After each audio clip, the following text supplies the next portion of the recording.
আসসালামু আলাইকুম। সংবাদে আপনাদের সবাইকে স্বাগতম জানাচ্ছি আমি নুসরাত। শুরুতেই সংবাদ শিরোনাম।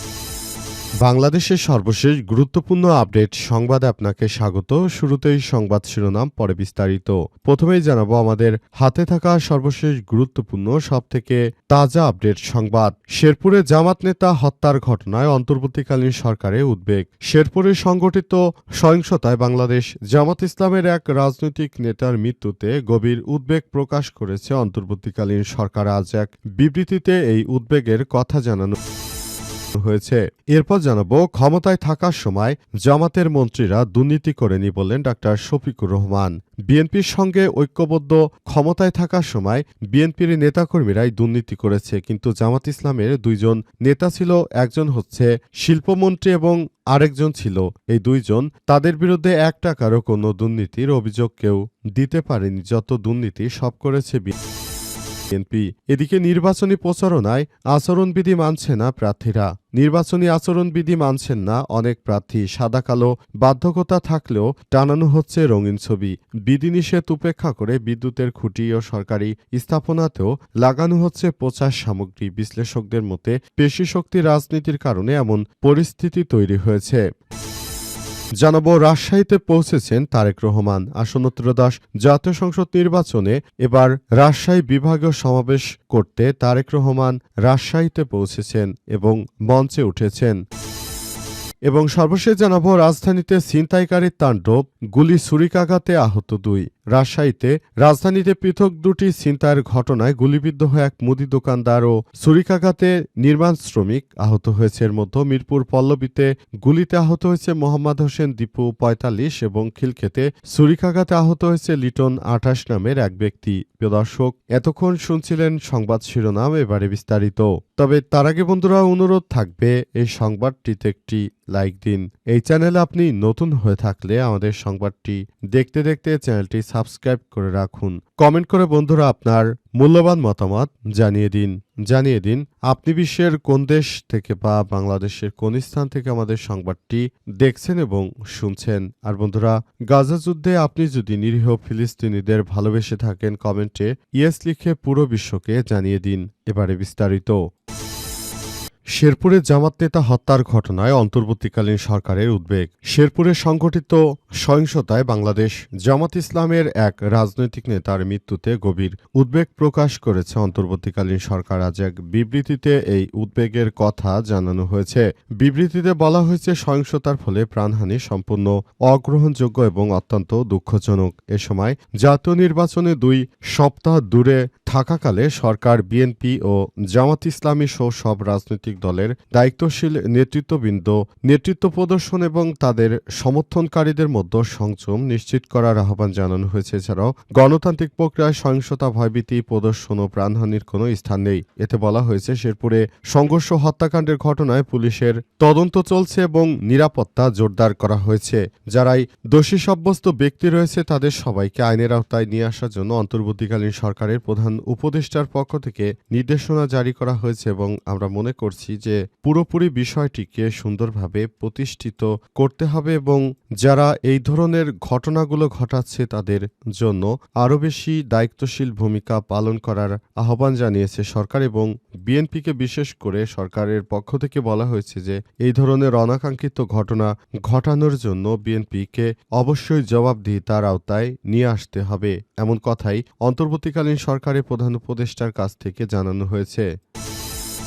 ক্ষমতায় থাকার সময় জামাতের মন্ত্রীরা দুর্নীতি করেনি বলেন ডাক্তার শফিকুর রহমান। বিএনপি পরপর বাংলাদেশকে দুর্নীতিতে 5 বারের চ্যাম্পিয়ন করেছে, কিন্তু সে সময় জামাত ইসলামের 2 জন মন্ত্রী ছিল, তারা বাংলাদেশে কখনো দুর্নীতি করেনি বলে জানিয়েছেন ডাক্তার শফিকুর রহমান। তিনি মনে করেন, বাংলাদেশ জামাত ইসলামের নেতাকর্মীদের দ্বারাই দুর্নীতি প্রতিরোধ করা সম্ভব। এদেশে আর এমন কোনো ভালো রাজনৈতিক দল নেই যাদেরকে বাংলাদেশের মানুষ আবারও ভোট দিয়ে ক্ষমতায় আনবে।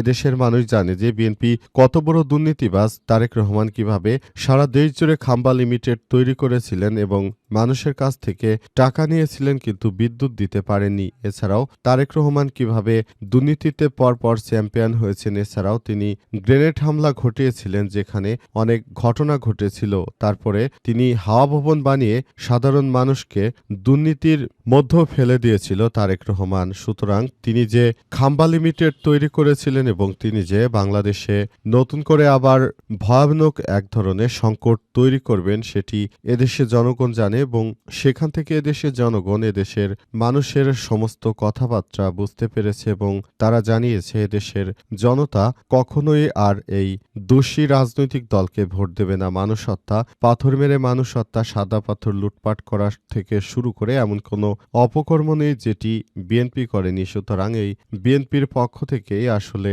এবারের জাতীয় সংসদ নির্বাচনকে নস্যাৎ করার যে অপচেষ্টা করা হচ্ছে এদেরকে রুখে দিতে হবে এবং নতুন বাংলাদেশ গড়ে তোলার জন্য সবাইকে একযোগে কাজ করতে হবে।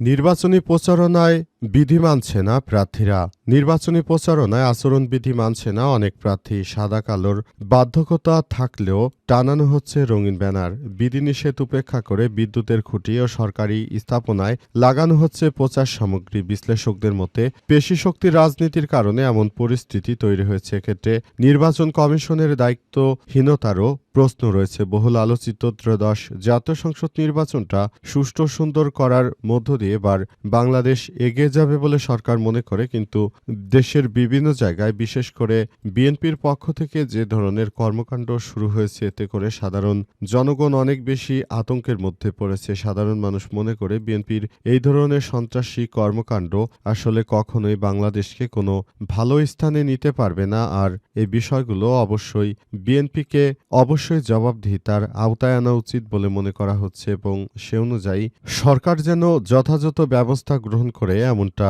বলা হচ্ছে। কিন্তু এখন পর্যন্ত বিএনপির নেতাকর্মীদেরকে বাংলাদেশের সরকার এখন পর্যন্ত কিন্তু লাগাম টানতে পারেনি। সুতরাং এই জায়গা থেকে অন্তর্বর্তীকালীন সরকারের প্রধান উপদেষ্টা প্রফেসর ডক্টর মোহাম্মদ ইউনূসের সরকারকে অবশ্যই এসব বিষয়গুলো খুবই গুরুত্ব সহকারে দেখা উচিত এবং সরকার যে ব্যবস্থা গ্রহণ করেছে সেগুলোকে অবশ্যই দেখতে হবে এবং সে অনুযায়ী সবাইকে নিয়ে একটি নতুন বাংলাদেশ গড়ে তোলার চেষ্টা চালিয়ে যেতে হবে।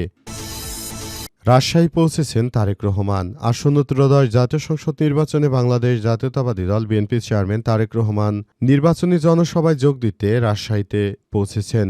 আজ দুপুর 12টার দিকে তিনি বিমানে রাজশাহীতে পৌঁছান। দুপুর 2টায় ঐতিহাসিক মাদ্রাসা মাঠে আয়োজিত নির্বাচনী জনসভায় প্রধান অতিথি হিসেবে ভাষণ দেবেন তিনি। জনসভায় অংশ নেওয়ার আগে তারেক রহমান নগরীর দরপাড়ায় হজরত শাহ মাকদুম রাদিয়াল্লাহু তাআলা এর মাজার জিয়ারত করবেন। এই সভায় রাজশাহীর পাশাপাশি চাঁপাইনবাবগঞ্জ, নাটোর জেলা বিএনপি ও অঙ্গ সংগঠনের বিপুল সংখ্যক নেতাকর্মী রাজশাহীতে আসবে। অর্থাৎ তারেক রহমান 13 জন সংসদ সদস্য প্রার্থীকে জনগণের সঙ্গে পরিচয় করিয়ে দিবেন। তাদের বিপুল পরিমাণ মানুষ সেখানে আসবে এবং এজন্য বিএনপির সমাবেশ যেন বড় দেখা যায় সেই ব্যবস্থায় গ্রহণ করছে বিএনপি। কিন্তু অপরপক্ষে জামাত ইসলামের যে সমাবেশগুলো হচ্ছে সেগুলো হচ্ছে জেলা পর্যায়ের সমাবেশ। সেই সমাবেশে মানুষের আগমন অসংখ্য দেখা যাচ্ছে। এর থেকেই বোঝা যাচ্ছে সবথেকে জনপ্রিয় রাজনৈতিক দল হতে চলেছে বাংলাদেশ জামাত ইসলাম এবং জামাত ইসলামী আগামীতে জাতীয় সংসদ নির্বাচনে হয়তো ক্ষমতায় আসতে পারে এমনটা মনে করা হচ্ছে। কারণ জামাত ইসলামের জনপ্রিয়তা কোনো অংশেই বিএনপির থেকে এই মুহূর্তে কম নয়। যারাই চাঁদাবাজির সঙ্গে ভুক্তভোগী পরিবার রয়েছে তারা কখনোই বিএনপিকে ভোট দিতে পারে না। অনেক মানুষই বিএনপির দ্বারা অত্যাচারিত হয়েছে, এরা বাংলাদেশের মানুষের ভোট পাবে না বলে মতামত দিয়েছে বিশ্লেষকরা।